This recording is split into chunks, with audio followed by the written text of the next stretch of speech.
My name is Priya Singh and I am a BHMS student at NHMC Delhi. ये video सभी BHMS first year students के लिए important है। आज इसके अंदर हम करने जा रहे हैं aphorism number 27 of Organon of medicine. और जो भी चैनल पर पहली बार आए हैं उनको मैं बता देती हूँ कि ये हमारी सीरीज चल रही थी फर्स्ट 27 अफोरिज्म्स की, जो कि सीबीडीसी ने सिलेबस दे रखा है कि फर्स्ट ईयर के एंटायर कोर्स में जो 1.5 ईयर का पूरा कोर्स है उनका फर्स्ट ईयर जो होता है उसमें उन्हें फर्स्ट 27 अफोरिज्म्स की बहुत अच्छी नॉलेज होनी चाहिए, वो उनके सिलेबस में गिवन है। और सेकंड पोर्शन में ड्रग प्रूविंग को समझना होता है। तो हमने एक सीरीज स्टार्ट करी थी कि हम फर्स्ट 27 अफोरिज्म्स और हर एक फुटनोट को बहुत अच्छे से मैं आपको सिंप्लीफाइड वे में एक्सप्लेन करने की पूरा ट्राई करूंगी।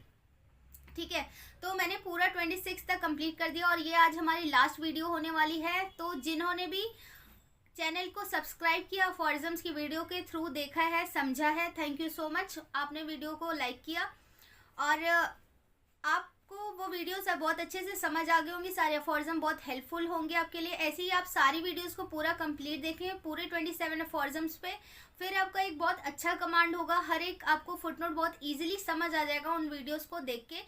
मैंने हर एक वीडियो में जिस्ट बताने की कोशिश करी है। स्टार्टिंग में ही वीडियो आप स्पीड बढ़ा सकते हैं बट स्किप मत किया करो किसी भी अफोरिज्म को, क्योंकि फर्स्ट टाइम तो आप पूरा कंप्लीट देखा करो, फिर एकदम से कभी सेकंड थर्ड टाइम रिवीजन करने जाते तो हाँ थोड़ा सा समझ आ जाता है कि इतना हो गया ये समझ आ गया, तब आप उस केस में कर सकते हो। पर फर्स्ट टाइम में आप पूरी वीडियोस को देखा करो विदाउट स्किपिंग एनी पॉइंट, क्योंकि मैं स्टार्टिंग में ही बहुत इंपॉर्टेंट पॉइंट्स होते हैं, जो जिस्ट होता है पूरा एक्सट्रैक्ट होता है उस अफोरिज्म का, मैंने आपको स्टार्टिंग में ही बता दिया होता है। तो आधी चीजें आपकी 50% वहीं क्लियर हो जाती है।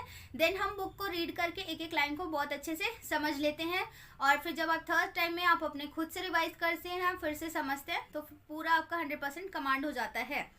तो इससे क्या होता है कि आपको अफोरिज्म को रटना नहीं होता है, मगअप नहीं करना होता है, पर आपको अफोरिज्म का जिस्ट क्या है, उसका वैल्यू क्या है, उसकी टैग लाइन क्या है, वो आपको ज़रूर पता होनी चाहिए। क्योंकि एग्जामिनर वाइवा में जो अक्सर होता है कि वो डायरेक्ट पूछते हैं कि अफोरिज्म नंबर 7 में क्या है, या फिर बोल सकते हैं कि मटेरियल पैकन किस कहाँ पर दिया हुआ है, तो वो एकदम से आपको समझ नहीं आता है। तो अगर पर आपने अच्छे से समझा होगा, हर एक का लाइक एक चेन पता होगी, क्योंकि हर एक अफोरिज्म एक दूसरे से लिंक होते हैं, वो चेन आपने पकड़ के रखी होगी तो आप एकदम से फाइंड आउट कर सकते हैं। ठीक है, पर कुछ अफोरिज्म्स होते हैं जहाँ पे आपको जैसे टोटलिटी ऑफ सिम्टम वाली बात हो गई, या फिर नेचर्स लॉ ऑफ क्योर क्या है, वो कुछ डेफिनेशंस होती है जिसे आपको थोड़ा सा समझना होता है, उन वर्ड्स के आप हेर फेर नहीं कर सकते। तो ऐसी चीज़ों को आप याद करना ही होता है, वहाँ चेंज नहीं कर सकते हैं।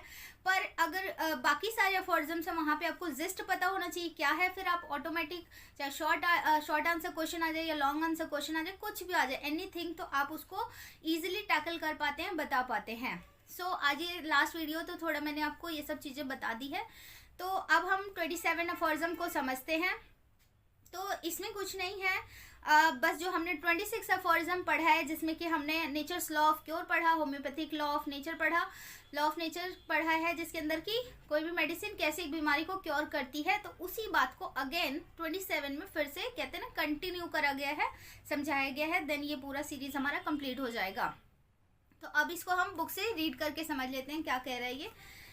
तो यहाँ पर बोला गया है कि the curative power of medicine, कि जो एक मेडिसिन की क्योरेटिव पावर है, ठीक है, वो क्या है, therefore depends on their symptoms similar to the disease but superior to it in the strength, जो कि हमें 12 to 26 में बताया गया कि जो एक मेडिसिन की क्योरेटिव पावर है ना, वो क्या है, वो किस चीज़ पर डिपेंड कर रही है, जो कि एक डिजीज के सिमिलर साइन और सिम्टम्स है, वो उस चीज़ पर डिपेंड कर रही है। और वो पर कैसी होगी, थोड़ी सी स्ट्रांग होगी, ठीक है, सुपीरियर होगी, सुपीरियर टू इट स्ट्रेंथ, मतलब कि इसको स्ट्रॉन्गर डायनेमिक अफेक्शन बोला जाएगा। हमने क्या लॉ में पढ़ा है कि एक स्ट्रॉन्गर डायनेमिक अफेक्शन मतलब कि वो मेडिसिन, वो रेमेडी वीकर डायनेमिक अफेक्शन मतलब डिजीज को क्या करती है, कंप्लीटली एनहिलेट कर देती है। तो क्या कह रहा है, जो ये मेडिसिन होगी, जो उसकी क्योरेटिव पावर है, वो कैसी होगी, वो सेम सिमिलर साइन और सिम्टम डिजीज की तरह होगी, पर थोड़ी सी उससे सुपीरियर होगी, तभी तो वो रिमूव कर पाएगी ना। और ये 12 to 26 तक अभी सारे जो बताए गए थे वो दूसरे से लिंक करते होंगे, वो आपको समझ होना चाहिए आगे। So that each individual case of disease is most surely radically rapidly and permanently annihilated and remove only by a medicine capable of producing in the human system in the most similar and complete manner the totality of the symptom which at the same time are stronger than the disease। तो कह रहा है कि so that इस तरीके से हर एक individual case, जो डिजीज हुई है, जो बीमारी हुई है, वो हट सकती है उस मेडिसिन से। कैसे?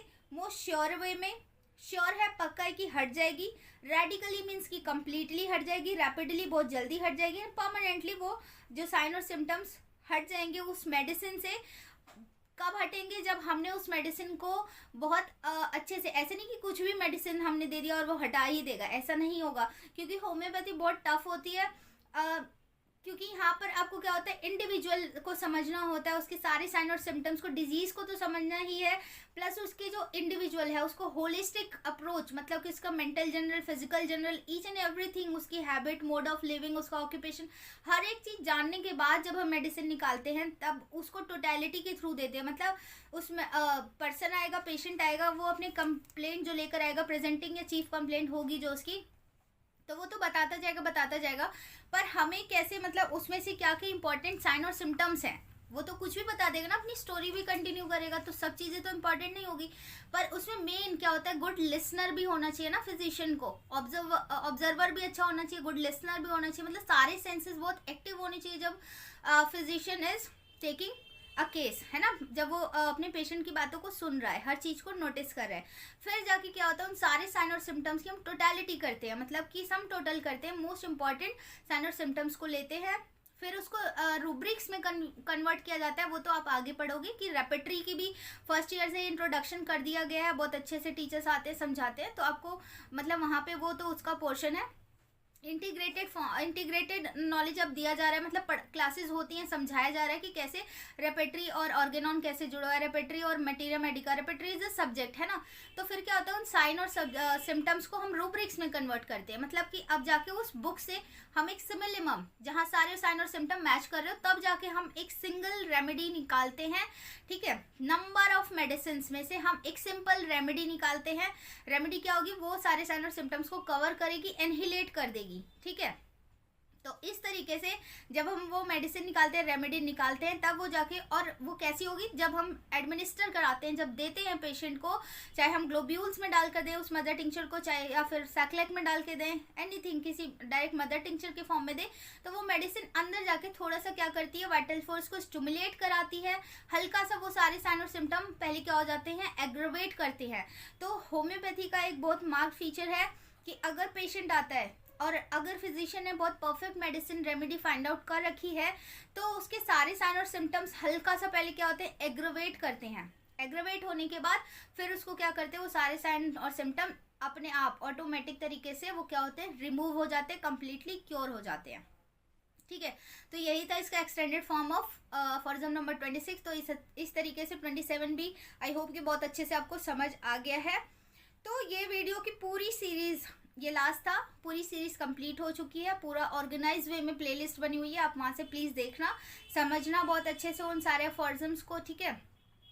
और मैं चाहती हूँ कि आप जब मतलब वाइवा हो और किसी भी टाइम पे आपको मैं इतना इजी वे में, सिंप्लीफाई वे में पूरे ट्राई किया, तो आपको अच्छे से समझ आ जाए और आपको एग्ज़ाम अच्छा जाए, मतलब आपको इजीली सब कुछ समझ आ जाए फॉर्जम्स, क्योंकि फर्स्ट टाइम में मुझे भी नहीं आए थे, मतलब ईजिली नहीं समझ आता है, पर मैंने भी सारे सोर्सेज से, मतलब अपने टीचर्स के थ्रू, अपने सीनियर्स के थ्रू और सारे वीडियोस से, और मतलब हर एक वर्ड का मीनिंग फाइंड आउट करके फिर बहुत ज़्यादा मतलब रिफाइंड वे में आपको ट्राई किया कि समझा सकूं, ठीक है। तो ये था लास्ट वीडियो इस सीरीज़ का। नेक्स्ट वीडियो में हम जो ये सारी फर्स्ट 27 पढ़ी है उसका शॉर्ट में हम क्या करेंगे, एक बार रिवाइज कर लेंगे सारे को, मतलब उसका वो मैं देखूंगी कैसे आपको रिवीजन कराना है, ठीक है। सो दैट्स इट, ये था पूरा फॉर्जम number 27। Thank you so much.